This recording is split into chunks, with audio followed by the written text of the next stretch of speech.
question is, in case of in parliament, will all the political or these opposition parties brother, one thing, after elections, we are all one. Even our senior leader is here, Sharad. We will meet again, 100%. Anti-BJP government will come. Naidu sir, no problem. Naidu sir, one question to you as well as Pawar sahab as well. First, Prime Minister defends Sadhvi Pragya. Now today NIA files reply in court in Mumbai and said that they don't have any problem if Sadhvi Pragya contest election from Bhopal. Need your reaction on that, sir. That shows how the BJP is behaving. The BJP wants to select this type of candidates, which is up to them. But people know what is happening and what type of event they are supporting. Naidu sir, what I am saying, ultimately, some credibility and also leadership, everybody has to think. On the legal front, sometimes you may not find fault, but otherwise you are at fault.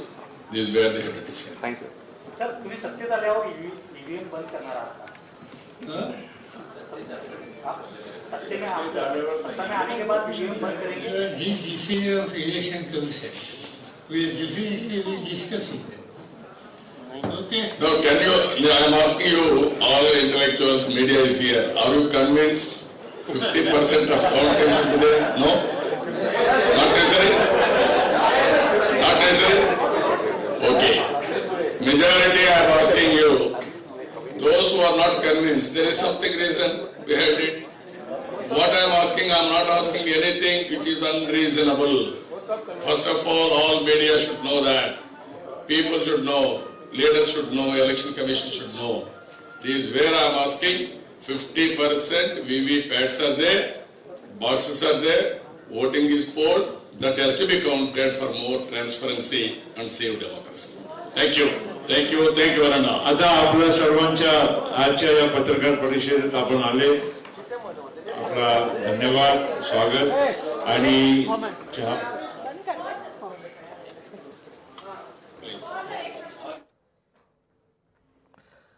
Sharad पवारांच्या नेतृत्वात विरोधी पक्षानं पत्रकार परिषद घेतली. EVM बरोबर VVPAT आहे, मान्य आहे, पण जो घोळ चाललेला आहे त्याला सर्वस्वी निवडणूक आयोगाचा गलथानपणा जबाबदार आहे असे आरोप झालेले आहेत. खास करून चंद्रबाबू नायडू ज्यांची सत्ता ही आज आंध्र प्रदेशमध्ये आहे, तिथं मतदान झालेलं आहे. पहिल्या टप्प्यात सर्वच्या सर्व विधानसभेच्या जागा आणि लोकसभेच्या जागांसाठी ते मतदान झालं आणि तेव्हापासूनच त्यांनी ईव्हीएमवर आरोप करायला सुरुवात केलेली आहे. त्याचबरोबर त्यांनी फेर मतदानाची सुद्धा आज मागणी केली. ईव्हीएममध्ये हा मोठा घोटाळा आहे असा आरोप केलेला आहे.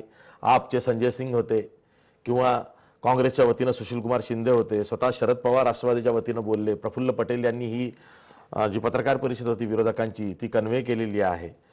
विरोधकांनी त्यांचा मनसुबा जाहीर केलेला आहे. तिसऱ्या टप्प्यापासूनच आता विरोधकांनाही वेध लागले की काय की देशात काही वेगळं चित्र निकालानंतर येऊ शकतं आणि आज त्यांना प्रश्न विचारला गेला. ते म्हणाले आम्ही सर्व मोदी विरोधक आहोत, भाजप विरोधक आहोत आणि त्या दृष्टीने सरकार आणण्याचा प्रयत्न करणार आहोत आणि म्हणूनच ही निवडणूक जी आहे मोदी विरुद्ध मोदी विरोधक अशी झालेली आहे. जशी 2014ची निवडणूक ही मोदी विरुद्ध राहुल गांधी होती तशी नाही आहे. मोदी विरुद्ध मोदी विरोधक यामध्ये मोदींचा मोठेपणा तर आहेच, पण त्याचबरोबर मोदी विरोधक ज्या पद्धतीनं एकत्र आलेले आहेत त्यामुळं या निवडणुकीत अनेक ठिकाणी अनपेक्षित असे निकाल लागू शकतात. कारण निवडणूक ही जातीवर जाते आहे, धर्मावरती जाते आहे आणि तोच फॅक्टर खूप महत्त्वाचा आहे. आपण चर्चा करूया. आपल्यासोबत स्टुडिओमध्ये काँग्रेसचे प्रवक्ते दत्तू गवाणकर आहेत. पुण्याहून आपल्यासोबत राष्ट्रवादीचे प्रवक्ते विकास लवांडे आहेत. तसंच आपल्यासोबत राजकीय विश्लेषक भाऊसाहेब आजबे आहेत. याशिवाय आपल्यासोबत गणेश हाके आहेत भाजपचे प्रवक्ते. तसंच वंचित बहुजन आघाडीचे प्रवक्ते फारुख अहमद सुद्धा आपल्यासोबत याही चर्चेत कंटिन्यू आहेत. मी सुरुवातीलाच विकास लवांडे यांच्याकडे जातो. विकास लवांडे, याआधी आम्ही चर्चा केली तेव्हा भाजपचे नेते अतुलभाई शहा असं म्हणाले की शरद पवारांचं काय, त्यांच्याकडे कोणीतरी तिकीट काढून मुंबईला या, ते त्यांच्या पुढाकारात पत्रकार परिषद घेतात आणि त्यांच्या नेतृत्वात पत्रकार परिषद झाली म्हणून श्रेयही त्यांना मिळतं. पण त्यांनी आज मतदानाच्या दिवशी 3ऱ्या टप्प्याचं महत्त्वाचं मतदान देशात होत आहे त्या दिवशी EVM वरनं आरोप करणं याचा अर्थ मतदारांची दिशाभूल करणं आहे अशी टीका केलेली आहे.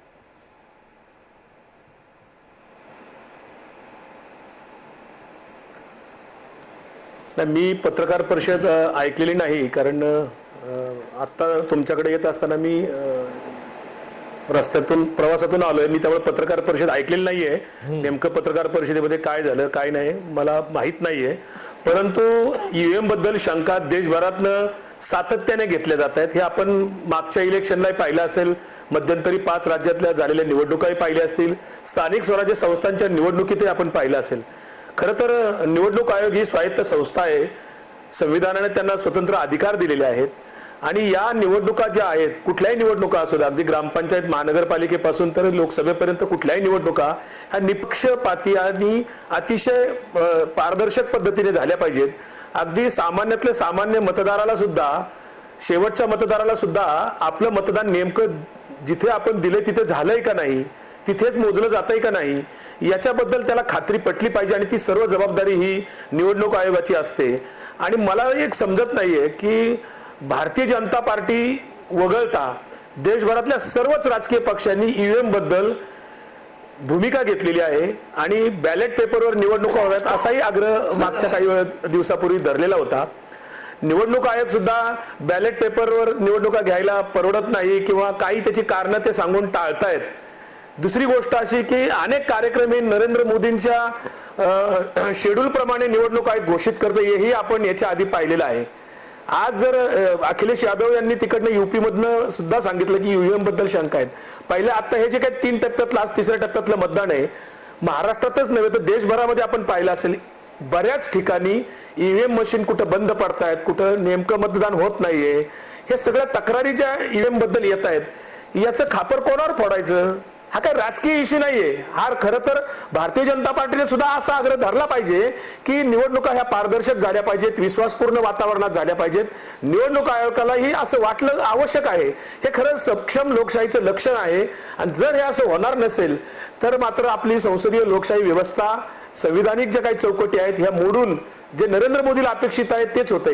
नाहीतर मग नरेंद्र मोदींनी पुढच्या 100 दिवसाचा कार्यक्रम, अजून निवडणुका चालल्यात, 3ऱ्या टप्प्यातला आज मतदान होतंय, अजून मतमोजणी व्हायची, सरकार कोणाचं बनायचे अजून ठरायचंय, तोच नरेंद्र मोदी आपल्या PMO कार्यालयाला कसं काय सांगू शकतात पुढच्या 100 दिवसाचा कृती कार्यक्रम आखणी करा म्हणून? ह्या सगळ्याचा जर आपण जोडी लावली किंवा त्याची जर निरीक्षण केलं तर EVM बद्दल शंका घेण्याला अनेक तिथं गोष्टी घडतायत, वाव त्याच्यामध्ये मिळतोय, हे कुणी टाळू शकत नाही. ठीक आहे गणेश हाके, हा प्रश्न अनेकांना पडतोय. बघा, महाराष्ट्रामध्ये गोंदिया आणि गडचिरोली हे 2 जिल्हे सोडले नक्षलग्रस्त भाग आहे. 4 टप्प्यात निवडणुका. गुजरातमध्ये मात्र एकाच टप्प्यात, आजच्या 3ऱ्या टप्प्यात 26 मतदारसंघांमध्ये निवडणूक. हा पक्षपातीपणा नाही. निवडणूक आयोग हे कसं काय करतं? शेड्यूल बरोबर सत्ताधाऱ्यांच्या वतीनं लावून देतं असा आरोप करतायत.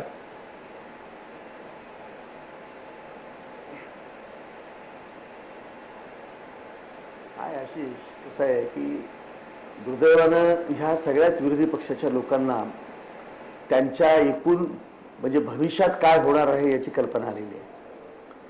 2 गोष्टी अशा आहे की म्हणजे ह्यांचा खरं म्हणजे हेच आमच्यावरती आरोप करत होते की ज्या काही शिखरस्थ ज्या शासकीय संस्था आहेत किंवा स्वायत्त संस्था आहेत त्याच्यावरती भारतीय जनता पार्टी हे नियंत्रण ठेवतं किंवा त्यांना म्हणजे डायरेक्टिव्ह देतं, असं ह्यांचा आरोप होता.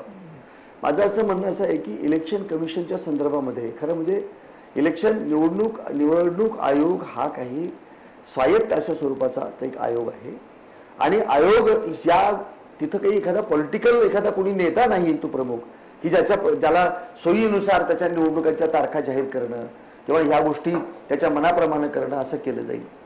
निवडणूक आयोग ही एक स्वतंत्र व्यवस्था आहे, स्वायत्त संस्था आहे आणि ती एकूण सगळ्याच भौगोलिक पुन्हा एकूण वातावरणाचा, सगळ्या गोष्टीचा, परिस्थितीचा विचार करून त्या मतदारसंघामध्ये कधी आणि केव्हा मतदान ठेवलं पाहिजे याचा विचार करून मतदान ठेवत असतं. महाराष्ट्र आणि गुजरातचं काय कंपॅरिझन करा ना. याच्यामध्ये महाराष्ट्रामध्ये 4 टप्प्यात, गुजरातमध्ये एकाच टप्प्यात. नाही अहो दोन गोष्टी आहेत. अहो मला त्यांना वाटलं असेल ना इलेक्शन कमिशनने त्याच्या संदर्भातली काहीतरी कारण त्याला तिथं 26 मतदारसंघामध्ये एकाच वेळेला मतदान घेणं त्यांना शक्य वाटलं असेल निवडणूक आयोगाला. आणि महाराष्ट्रात काय पद्धतीच्या मला सांगितलं त्याला छेद देत राहणं किंवा त्याच्यावरती शंका त्या एका संस्था ऐकून घेणं हो आहे ना. अहो महाराष्ट्रात तुम्हाला मला सांगायचं आशिष महाराष्ट्रामध्ये आपण 7 मतदारसंघामध्ये नागपूरमध्ये मतदान घेतलं. का घेतलं मतदान अगोदर?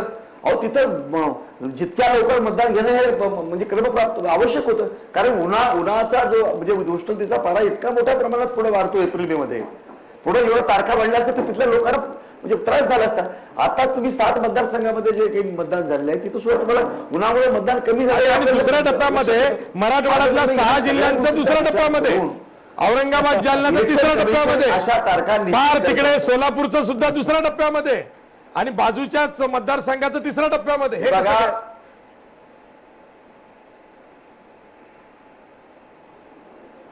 आशिष महाराष्ट्रामध्ये एकूण 48 जागा आहेत. गुजरातमध्ये 26 जागा आहेत. दोन गोष्टी आहेत की आता आपल्याकडे आज महाराष्ट्रामध्ये 14 जागांचं निवडणूक मतदान होत आहे. म्हणजे एका वेळेला त्या राज्यांमध्ये किती मतदारसंघांमध्ये निवडणुका घेणं, तिथली यंत्रणा, तिथली प्रशासकीय, तिथलं लॉ अँड ऑर्डर्स, ह्या सगळ्या गोष्टीचा विचार इलेक्शन कमिशन करतं. तुम्ही आणि विचार करत नाही तेव्हा इथे बोलणारे आपण प्रवक्ते बसवलं ते विचार करत नाही, त्यांना त्या गोष्टीचा विचार करण्याची गरज वाटत नाही. पण इलेक्शन कमिशनला या सगळ्या गोष्टीचा विचार करून अशा पद्धतीच्या तारखा ठरवावं लागतं. आणि देशभरातल्या निवडणुकांचा विचार जेव्हा ते एकत्रितपणे करतं तेव्हा त्यांना प्रशासनाला इलेक्शन कमिशनला ज्या गोष्टी सोयीच्या आहेत त्या पद्धतीनं त्या तारखा ठरल्या जातात. याच्यात विनाकारण इथं असं का तिथं तसं का, हे असंच का, महाराष्ट्रात 4 का, गुजरातमध्ये 2 का, हे तुमच्या माझ्या मनातले जे काही खेळ आहेत ना आणि जे काही राजकीय पक्षांना समान संधी द्यायला पाहिजे हे सूत्र आहे की नाही निवडणूक आयोगाचं. निवडणूक आयोग काय म्हणते की इक्वल लेवल फील्ड पाहिजे, जी इक्वल लेवल प्लेइंग फील्ड पाहिजे. बरोबर आहे, समान संधी प्रत्येकाला. आता असं आहे, ऐका आता महाराष्ट्रातले नेते घेऊया. अशोक चव्हाण नांदेडमध्ये अडकून पडले की नाही दुसऱ्या टप्प्यापर्यंत. त्यानंतर अजित पवार मावळ बारामतीमध्ये अडकून पडले की नाही तिसऱ्या टप्प्यापर्यंत. पण पंतप्रधान आणि अमित शहा तिसऱ्या टप्प्यात मोकळे होतात. पुढचे 4 टप्पे ते आता मोकळे झालेत ना, त्यांना आता चिंता नाही गुजरातची. तिसऱ्या टप्प्यानंतर 4 टप्पे मोकळे मिळतात पुढे. तुमचं म्हणणं असं आहे का? नाही तुमचं म्हणणं असं आहे का सुप्रिया सुळेचं मतदान कधी घ्यावं किंवा अशोक चव्हाणांचं मतदान कधी घ्यावं? महाराष्ट्रातले हे तथाकथित जे काही नेते आहेत प्रस्थापित यांच्या मनाप्रमाणे यांच्या सुईप्रमाणे तारखा इलेक्शन कमिशनने ठरवत अशी तुमची इच्छा आहे का काय आशिष? नाही तेच सांगताय तुम्ही, बोलावंच का? मी तुम्हाला प्रश्न विचारतोय आणि नरेंद्र मोदींविषयी. तिसऱ्या टप्प्यात गुजरातचं काम आटोपल्यावरती पुढचे 4 टप्पे मोकळे मिळत आहेत. तेच उत्तर प्रदेशामध्ये 7 टप्प्यात निवडणूक होते आहे.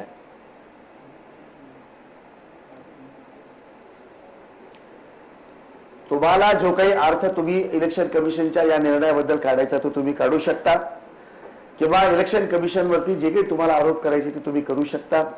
पण मला असं वाटतं की निदान आपण आपल्यासारख्या एका प्रगल्भ अशा लोकशाहीमध्ये आपण काम करतो आहोत, तेव्हा अशा वेळेला अशा एका गणेश हाके हे चुकतं. त्यांचं मॉरल संस्था आहे म्हणून त्याविषयी बोलू नये असं नसतं. प्रत्येकानं बोलायला पाहिजे, प्रश्न तर विचारलेच पाहिजेत ना. कोणी कोणाचं इथं मिंद नाहीये. स्वायत्त संस्था आहे म्हणजे काय पडलंय? का निवडणूक आयोगाला का प्रश्न विचारू नये? का सुप्रीम कोर्टात याचिका जातात? का सुप्रीम कोर्टात याचिका जातात? असं नाही. नरेंद्र मोदी आशिषजी मला बोलू द्या. आशिषजी मला बोलायचंय. नाही मला एक कळत नाही. निवडणूक आयोग जर पूर्वीप्रमाणे TN शेषनांचा निवडणूक आयोग आपण आठवा, TN शेषनांना कधी सुप्रीम कोर्टाने आदेश देण्याची गरज पडली नव्हती. आज तुम्हाला सांगतो नरेंद्र मोदी, अमित शहा आणि त्यांचे सर्वच भाजपाचे सर्व स्टार प्रचारक दररोज आचारसंहितेचा भंग करतायत. त्यांच्या जाहिरातीद्वारे असतील, त्यांचे काय पिक्चर काढायचे असतील, वेब सिरियल काढायचे असतील, त्यांचं सर्व तुम्ही जर पाहिली कृती कार्यक्रम रोजचे, तर रोज आचारसंहितेचा हे भंग करतात आणि निवडणूक आयोग त्यांच्यावर कुठलीही कारवाई करू शकत नाही. जेव्हा सुप्रीम कोर्ट त्यांना आदेश देतं, सुप्रीम कोर्टाकडनं खडसावलं जातं आणि मग निवडणूक आयोग त्यांच्या अधिकाराची मर्यादा दाखवतं, आम्हाला किती अधिकार आहे किती नाही, सुप्रीम कोर्टाला सांगावं लागतं निवडणूक आयोगाला. याचा अर्थ असा होतो की निवडणूक आयोग हे टोटल नरेंद्र मोदींच्या मर्जीप्रमाणे वागतंय. हे अनेक गोष्टीतनं आपल्याला निदर्शनास येतंय. याचे अनेक या मुद्द्यावर काय बोलायचं दत्तू गवाणकर? बिलकुल. आता हाके साहेबांनी सांगितलं, मी तुम्हाला सांगतो, ते संपूर्ण 543 जागाची रचनाच या लोकांनी अशी केली आहे की ज्या ठिकाणी यांना सहज विजय मिळेल असं वाटतंय किंवा ते सहजरित्या एकदमच हरतील अशा टप्प्याचं मतदान यांनी अगोदर ठेवलं आहे आणि नंतर यांना संपूर्ण यंत्रणा राबवून त्या ठिकाणी आपला जोर लावायचा आहे. याकरता या 60 टप्प्यामध्ये हे लोक हे मतदान घेत आहेत. तुम्हाला सांगतो, निवडणूक आयोग हे संपूर्णपणे मोदींच्या हातातलं बावलं झालेलं आहे. आता प्रज्ञा ठाकूरने काय सांगितलं, बाबरी मशीद मी पाडली. काय कारवाई केली या लोकांनी? तिच्यावर गुन्हा दाखल केला का? नाही केला. तिने शहीदांबद्दल बोलली की करकरेंचा शापाने मृत्यू झाला. आज त्या काय म्हणतायत, माझा कॅन्सर गोमूत्राने भराला.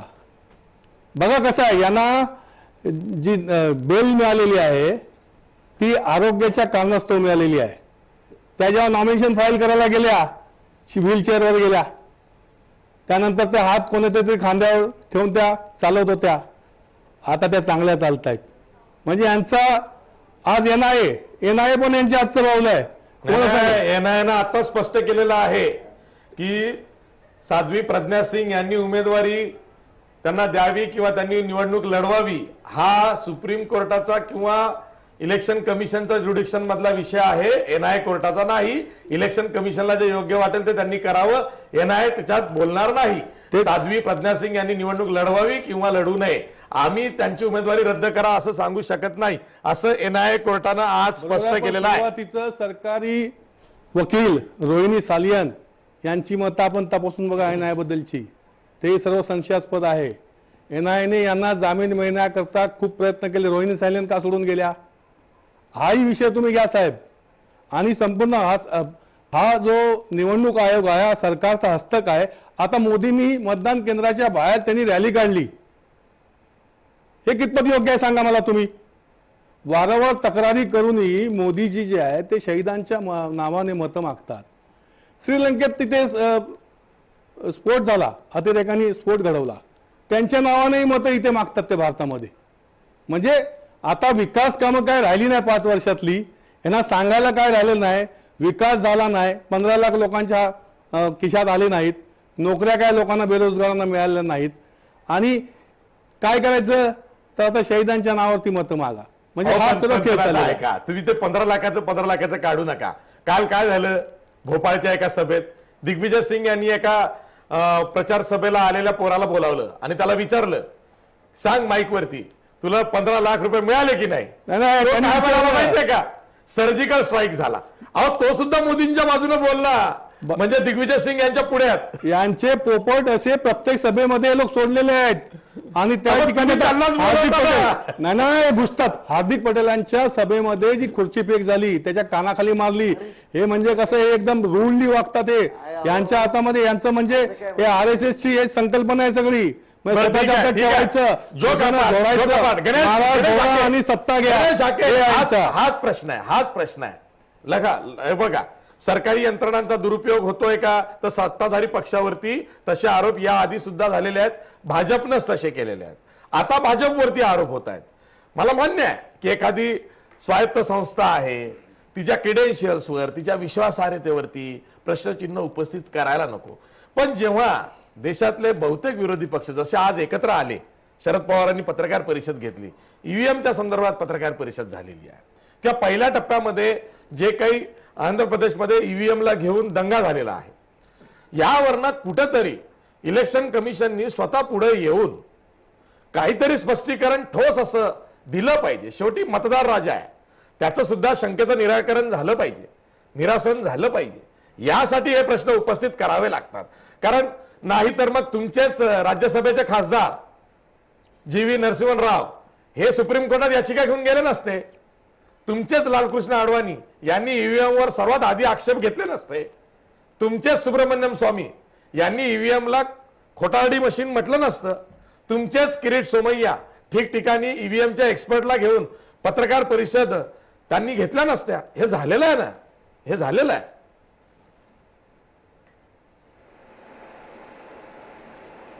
बोला.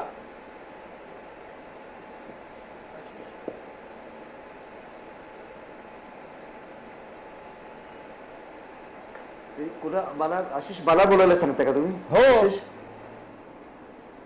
आशिष मला बोलायचं आहे का? हो, तुम्हालाच मी प्रश्न विचारला. बरं, नाही काय आहे की दोन गोष्टी आशिष, की ईव्हीएमच्या संदर्भामध्ये गेल्या अनेक म्हणजे दिवसापासून किंवा गेल्या अनेक वर्षापासून अशा पद्धतीच्या तक्रारी येतात, हे खरं आहे. किंवा आम्ही सुद्धा त्यावेळेला तक्रार केली होती. तुमचं म्हणणं बरोबर आहे. पण जेव्हा अशा स्वरूपाच्या शंकेचं निरसन होतं तेव्हा आम्ही गप्प राहिलो. आम्हाला असं वाटलं होतं, पण ज्या वेळेला त्यात तथ्य नाही, आम्ही जो काही आमची शंका आहे त्या शंकेमध्ये तथ्य नाही, तेव्हा तो आम्ही विषय मागे घेतला. माझं म्हणणं की ह्या विरोधी पक्षाचे लोक अनेक वेळेला याच्या संदर्भामध्ये इलेक्शन कमिशनकडे तक्रारी करतायत आणि इलेक्शन कमिशन त्यांचं त्या पद्धतीनं निरसन करतायत आणि त्यांना म्हणजे ज्या पद्धतीची त्यांच्या शंका असेल त्या शंकेला उत्तरही देत आहे. मला असं वाटतं की अशा वेळेला जेव्हा जेव्हा काँग्रेस राष्ट्रवादीचा विजय जिथं जिथं होत गेला त्या वेळेला यांनी ईएमबद्दल शंका नाही व्यक्त केली, पण त्यांचा पराभव होण्याचं दिसायला लागलं की मात्र ईव्हीएमच्या आता मला सांगा, तिसऱ्या टप्प्याचं निवडणूक आहे आज. मला सांगा अजून 6 टप्पे आहेत, 9 टप्पे आहेत अजून. नाही 7च टप्पे, यांना 4 उरलेत. अशा स्वरूपाचं एक वातावरण निर्माण करून लोकांच्या मनामध्ये संभ्रम निर्माण करण्याचं काम, बरं का, 4 उरले, 7 टप्पे आहेत. तर माझं असं म्हणणं आहे की या 4 टप्प्यांमध्ये त्याबद्दल लोकांच्या मनामध्ये संभ्रम निर्माण करून कुठेतरी आपल्या मतदारांची दिशाभूल करण्याचा जो प्रकार आहे, त्यांच्या मनामध्ये एक संशय निर्माण करण्याचा प्रकार आहे, हा संशय निर्माण करण्याचा प्रकार हे विरोधी पक्षाचे लोक करतायत. बरं गणेश हाके, तुमच्या भागामध्ये दुसऱ्या टप्प्यात मतदान पार पडलंय. तुमच्या भागामध्ये दुसऱ्या टप्प्यात मतदान पार पडलंय. नांदेड लातूर मध्ये दुसऱ्या टप्प्यात मतदान झालं. व्हीव्हीपॅटनी मतदारांचं समाधान होतं असं दिसतंय का? व्हीव्हीपॅट मुळे हो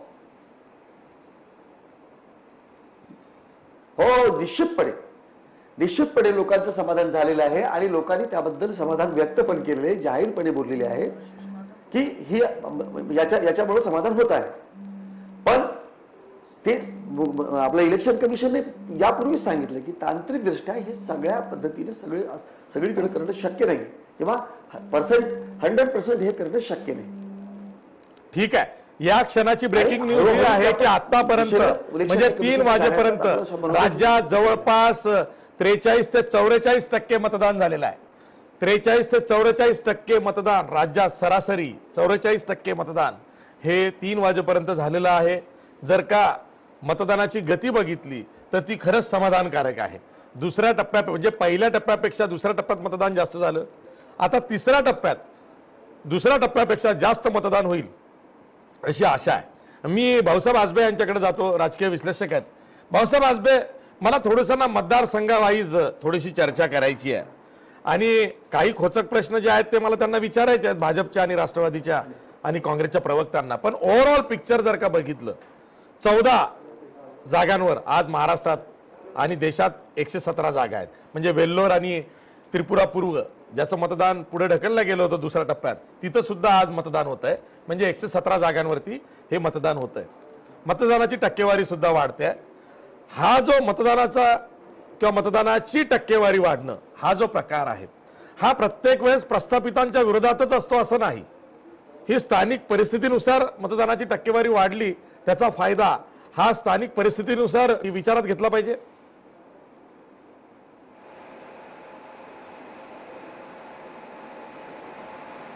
निश्चित आशिषजी, कारण मागच्या वेळी 2014 मध्ये जेव्हा मतांची टक्केवारी वाढलेली होती तेव्हा उघड मोदी लाट होती आणि मोदी लाटेमुळेच मोठ्या प्रमाणात मतदान झालेलं होतं.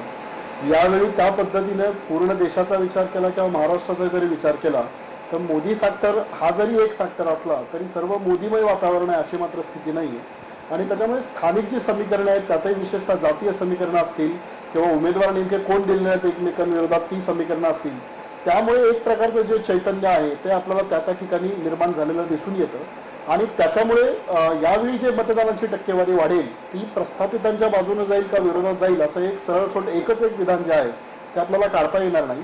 आणि स्थानिक जो कंटेक्स्ट आहे त्या याचा तोही आपल्याला पाहावा लागेल। आता कोल्हापूर सारख्या जागेचं आपण जर उदाहरण घेतलं तर मागच्या वेळी तिथे राष्ट्रवादीचे उमेदवार निवडून आलेले होते, पण यावेळी महाडिकांचं राजकारण आणि त्याला होत असलेला सतेज पाटील आणि इतर जे विरोधक आहेत त्यांच्याकडून होत असणारा विरोध याच्यामुळे ते पूर्णतः स्थानिक केंद्रीय असं इलेक्शन झाले। त्यामुळे कोल्हापूरमध्ये उदाहरणार्थ आपल्याला जास्त मतांची टक्केवारी दिसत असेल तर ती महाडिकांच्या फेवरमध्ये जाईल का विरोधामध्ये जाईल हे आज मी तिला आत्ता सांगणं मात्र अवघड आहे। आणि त्याच्यामुळेच या टप्प्याचे किंवा या निवडणुकीचे निकाल नेमके काय लागतात हे देखील आपल्याला तितकंच उत्साहवर्धक किंवा आपल्याला क्युरिओसिटी आपली तशीच ते कायम ठेवणारं राहील असं दिसतं। यामध्ये माढा आणि नगर या दोन्ही मतदारसंघांमध्ये आज मतदान होते।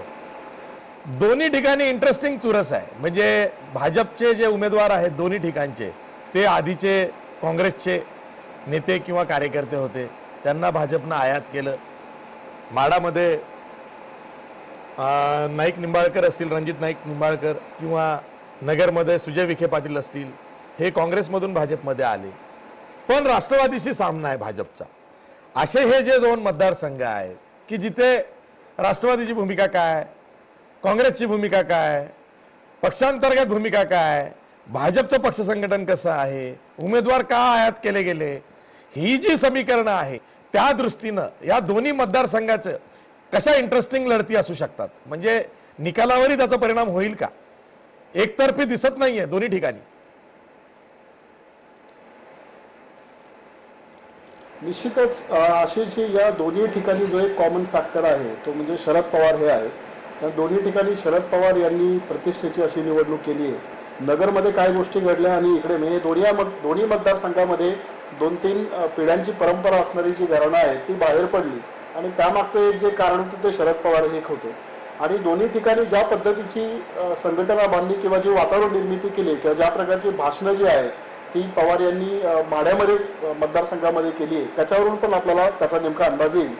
दोन्ही याच्यात एक इंटरेस्टिंग गोष्ट अशी झालेली आहे की उमेदवार जे आहे ते तोडीस तोड या प्रकारचे आहेत। म्हणजे एकीकडे विखे जे आहेत त्यांचा सामना संग्राम जगताप हे जे सध्याचे आमदार आहेत आणि त्या अर्थाने तरुण पण आहेत यांच्याबरोबर होती आणि त्याच पद्धतीने माढ्यामध्ये आपल्याला दिसेल। एक फॅक्टर जो आहे तो यावेळेस दोन्ही मतदारसंघामध्ये कळीचा होईल आणि तो असा आहे की नातेगोत्याचे जे संबंध आहेत। नगरमध्ये कसं आहे की संग्राम जगताप जे आहेत त्यांचे जे सासरे आहेत शिवाजीराव कर्डिले ते आपल्याला भाजपमध्ये असलेले दिसून येतात, ते काय पद्धतीने गोष्टी वर्कआउट करतात हेही पाहावं लागेल। किंवा विखेंचं म्हणून स्वतःचं जे नेटवर्क आहे तर ते पण त्याच पद्धतीने ऑपरेट होताना आपल्याला दिसून येतं। आणि माढ्यामध्ये पण जर आपण पाहिलं तर तिथे देखील यावेळेस नातेगोते आणि स्वैरी संबंध जे आहेत ते कशा पद्धतीने ऑपरेट होत आहेत ते देखील या ठिकाणी महत्त्वाचं ठरणार आहे। आणि अजून एक फॅक्टर आहे जो अगेन दोन्ही ठिकाणी कळीचा असा आहे तो असा आहे की सुजय विखे जे आहेत ते उत्तर नगरमधले मानले जातात। म्हणजे दक्षिण नगर हा जो मतदारसंघ आहे आणि त्याच्यामध्ये जे कॉन्स्टिट्युएन्सी येतात तो काही ट्रॅडिशनल या अर्थानं विखेंचं तिथं प्रेझेन्स नाहीये। सो त्याच्यामुळे दक्षिणेमध्ये जो एक प्रचार केला जातो तो हे आयत उमेदवार आहे अशा पद्धतीचा प्रचार केला जातो। आणि वेरज संग्राम जगताप जे आहेत ते अर्थात नगर शहराचे प्रतिनिधी असल्यामुळे ते दक्षिणचे म्हणावे असे एक उमेदवार आहेत। आणि त्याच पद्धतीने आपण जर माढ्यामध्ये पाहिलं तर एकीकडे निंबाळकर जे आहेत ते सातारा या भागातून येतात जिथून 2-3 असेंब्लीज आहेत आणि संजय मामा शिंदे जे आहेत ते मूळ माढा या हा जो भाग आहे सोलापूरचा जो भाग आहे त्या भागामधून येतात। त्यामुळे ही जी समीकरणं आहेत की आउटसाइडर आहे का बाहेरचं आहे का ही कशी प्ले आउट होत आहे हे देखील या दोन्ही मतदारसंघामध्ये अत्यंत महत्त्वाचं ठरणार आहे। आणि या दोन्ही मतदारसंघामध्ये अगेन नरेंद्र मोदी फॅक्टर किंवा इतर कोणत्याही फॅक्टरपेक्षा ही स्थानिक समीकरणच अंतिम जो निकाल आहे तो ठरवणार आहेत। आणि दोन्हीमध्येही त्यामुळे जी निवडणूक आहे ती चुरशीची होणार आहे याच्याबाबत अब्सोल्युटली कोणतीही शंका नाही। हाच मुद्दा गणेश हाके आहे। तुम्ही हे दोन्ही उमेदवार म्हणजे सुजय विखे पाटील आणि रणजित नाईक निंबाळकर यांना आयात करताना विचारात घेतले नाहीत का?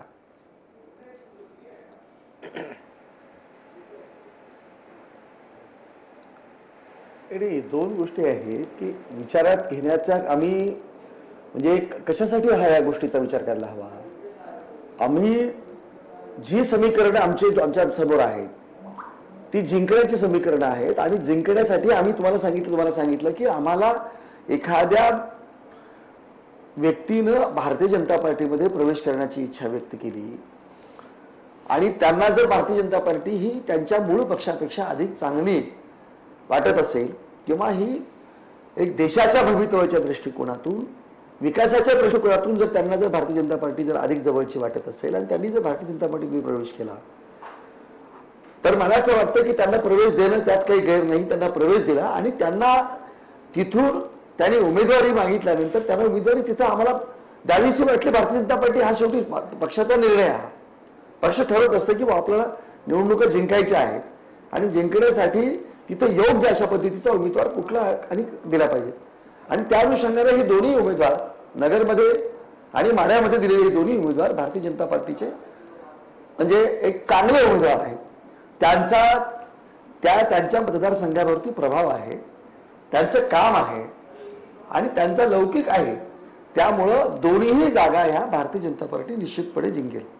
आणि रत्नागिरी सिंधुदुर्ग भाजपची काय भूमिका आहे? रत्नागिरी सिंधुदुर्गात भाजपची काय भूमिका आहे? जरी कोणाची रत्नागिरी सिंधुदुर्गात भाजपची काय भूमिका आहे? भाजपची भूमिका भाजप तिथं आमच्याकडे शिवसेना आमची युती शिवसेनेबरोबर युती आहे आणि तिथं जे शिवसेनेचे उमेदवार आहेत त्याच्याबरोबर संपूर्ण ताकदीनिशी भारतीय जनता पार्टी त्यांच्या पाठीशी उभा आहे. ठीक आहे. एक ब्रेकिंग न्यूज आली आहे भाजपशी संदर्भात आहे. बघा पुण्यामध्ये भाजपला मतदान करण्याचं आवाहन करताना निवडणूक अधिकाऱ्याला रंगेहात पकडलं गेलंय अशी बातमी येते पुण्यातून. पुणे शहरामध्ये शिवाजी मराठा विद्यालय जे मतदान केंद्र आहे तिथं हा प्रकार घडल्याचं मानलं जात आहे. भोसले नावाचे कर्मचाऱ्यांना पोलिसांनी ताब्यात घेतलेलं आहे. ते निवडणूक कर्मचारी आहेत पण ते भाजपला मतदान करताना आवाहन करतायत की मतदान भाजपला करा असं आवाहन करताना त्यांना रंगेहात पकडलं असा आरोप हा काँग्रेसच्या कार्यकर्त्यांनी केलेला आहे. पुण्यामधली ही घटना आहे शिवाजी मराठा विद्यालयातली. तिथं जे मतदान केंद्र आहे तिथे भोसले नावाचे कर्मचारी आहेत त्यांना पोलिसांनी ताब्यात घेतलेलं आहे. त्यांच्यावरती आरोप झालेला आहे की ते निवडणूक कर्मचारी असताना भाजपला मतदान करा असं आवाहन करत होते. तसा आरोप हा काँग्रेसच्या कार्यकर्त्यांनी केला. त्यानंतर त्यांना रंगेहात पकडलं गेलं, ताब्यात घेतलेला आहे. असा हा प्रकार पुण्यात घडलेला आहे. मी पुन्हा जातोय गणेश हाके यांच्याकडे. गणेश हाके, ईव्हीएम असेल, मतदान केंद्रावर काही गडबड असेल तेव्हा भाजपवरच काय आरोप होत आहेत?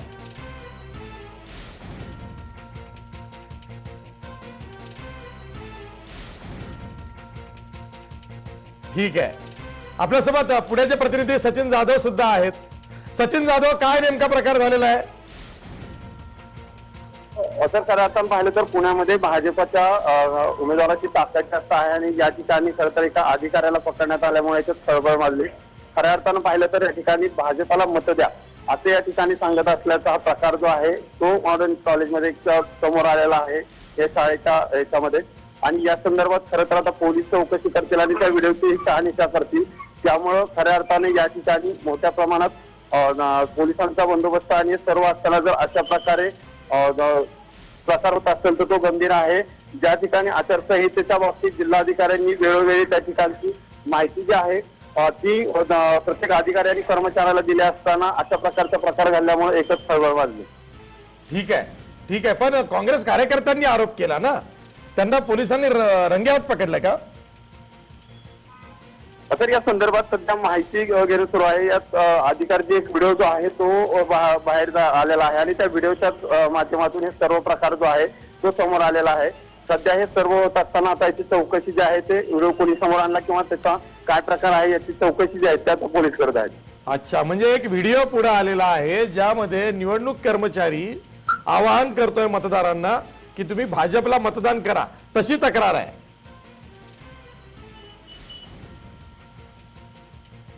सचिन जाधव, तर या संदर्भात हाच व्हिडिओ जो आहे तो व्हायरल होतोय आणि त्याच संदर्भात अशी तक्रार झाल्यामुळे आता खरं तर या ठिकाणी पोलीस कशा प्रकारे त्याचा तपास करतील हे पाहावं लागणार आहे. कारण याच बाबतीत पुण्यामध्ये प्रचार होत असताना खरं तर चुरस निर्माण झाली नव्हती भाजप आणि काँग्रेसमध्ये. एकतर्फी लढत होईल असं शेवटच्या टप्प्यापर्यंत वाटत होतं. मात्र अखेर या ठिकाणी खऱ्या अर्थानं शेवटच्या काही दिवसामध्ये ही लढत चुरस झाली. सचिन जाधव त्या कर्मचाऱ्याला पोलिसांनी ताब्यात घेतलंय का? या संदर्भात ताब्यात घेतलेला आहे. मात्र त्याची चौकशी सध्या सुरू आहे. या संदर्भात पोलीस आता त्याची चौकशी करत आहेत. त्यामुळं खरं तर हा व्हिडिओ काय आहे आणि या माध्यमातून त्यांनी काय लोकांपर्यंत पोहोचवण्याचा प्रयत्न केला आहे त्याची सर्व चौकशी जी आहे ते सध्या पोलीस करतात. ठीक आहे. धन्यवाद सचिन. मी पुन्हा जातोय गणेश हाके यांच्याकडे, भाजपचे प्रवक्ते आहेत. गणेश हाके, बघा एक व्हिडिओ व्हायरल झाला ज्यामध्ये निवडणूक कर्मचारी मतदारांना आवाहन करतोय की तुम्ही भाजपला मतदान करा. त्या संदर्भात पोलिसांकडे तक्रार केली गेली. पोलिसांनी सुद्धा तक्रारीची दखल घेतली आणि जो संबंधित भोसले नावाचा निवडणूक कर्मचारी आहे त्याला ताब्यात घेतलेला आहे. चौकशी सुरू आहे. हां, तुम्ही कंटिन्यू, या प्रकरणावर नाही, तुम्ही जे बोलत होता त्यावर बोला.